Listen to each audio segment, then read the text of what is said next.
Before we can talk about doubting God's ability to cast out demons or about praying and fasting over extra difficult evil situations or demons, we might need to address the fact that maybe many of us actually don't believe in demonic possession or oppression. We just think those are some old stories in the Bible, or maybe we think it's just how they socially viewed things or whatever.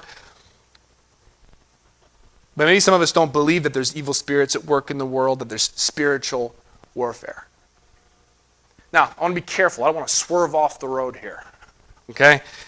Some people make the mistake of that everything is demonic. Everything's an evil spirit. I remember meeting someone at a church one time, and the whole conversation was, and then the devil did this, and then the devil did that, and then the devil did this, and then, then my car broke down, and it was the devil, and then, and then I stubbed my toe, and it was the devil. And I'm like, oh man, this guy giving the devil way too much credit. The devil, he did it all. Okay, we don't want to swerve off into that road where everything is the devil, okay? Not everything is a demon. You got pulled over on your way to the church gathering because you were speeding, not because the devil didn't want you to be at church, okay?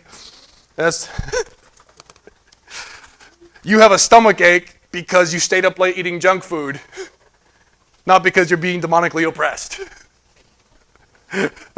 Okay? So I want to bring these clarities to this conversation. So from being late to work all the way to suffering from an illness, much of that is just summed up as part of life. But let's not overcorrect the other way, like so many people do, and make the mistake of assuming there is no demonic, there is no evil spirits at work. But that's not the case either. If we don't believe that there is demonic activity at work, we won't be trusting Jesus and praying to fight against it. That should concern us that we won't even consider something to be spiritual warfare if we're not aware that it's there. 1 Peter 5:8 says, "Be sober, be vigilant, because your adversary the devil as a roaring lion walketh about seeking whom he may devour. Whom resist steadfast in the faith, knowing that the same afflictions are accomplished in your brethren that are in the world." He's saying the devil's at work, and you got to resist it with your faith. Ephesians 4:26, "Be ye angry and sin not. Let not the sun go down upon your wrath, neither give place to the devil." How about Ephesians 6:11? It says, "Put on the whole armor of God, that ye may be able to stand against the wiles of the devil. For we wrestle not against flesh and blood, but against principalities, against powers, against the rulers of the darkness of this world, against spiritual wickedness in high places. Wherefore take unto you the whole armor of God, that ye may be able to withstand in the evil day, and having done all, to stand." And James 4:7, "Submit yourselves therefore to God, resist the devil, and he will flee from you." Well, how are you supposed to resist something that you don't think is there? If we're going to guard our faith, we must be prepared to fight a spiritual warfare. If we're going to protect and guide our families, we must be prepared to fight a spiritual warfare. If we as a church, if we want to push against evil and the demonic and be a bright light in our community, we must be prepared to fight a spiritual warfare. Does this mean that we sit back and pray and don't do anything? Like, I'm just going to pray. It's just a spiritual warfare. I'm just going to sit back. No, of course not. Faith without works is what? Dead. Faith leads to action. Faith leads to action. When we see evil out in the world, we respond to that by bringing light to that given situation. We meet those needs. We push against it. What I'm saying is that a major part of our action should include acknowledging the demonic, believing that Jesus has all authority, and praying specifically in regards to whatever situation calls for it. So, I'm not just going to reach out and be that helping hand. I'm going to do that, but I'm also going to pray.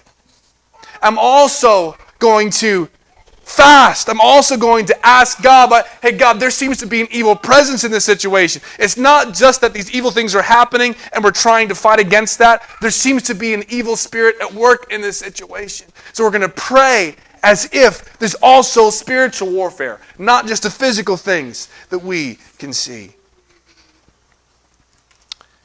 If the disciples would have been believing instead of unbelieving, it seems that the situation still would have called for fasting and prayer.